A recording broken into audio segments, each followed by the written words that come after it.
Akalar, bugungi darsimizda mana treylerga trakimizni ulashni ko'rsataman. Hozir orqa marchasi suraman. Shalaq degan ovoz chiqadi.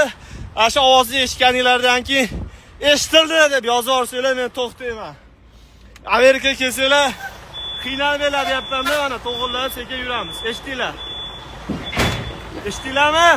Bolajonlar hammamiz eshitdik deb baqiramiz.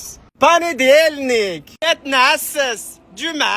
Kechagi qordan keyin trakim ahvolini qaranglar, pesga o'xshab qopti. Birovni haqqini yedi ekan, shuning uchun pes bo'lib qopti.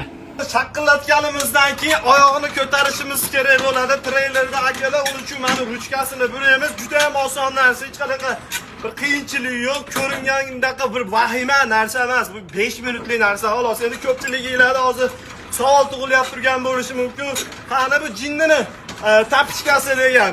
Akalar, tapichka menda telefonda Держатель vazifasini bajaryapti. Bilar 1 million почти 800 mingta obunachisi bor odam qilyapti turgan ishini qaranglar. Bir держатель ham yo'q.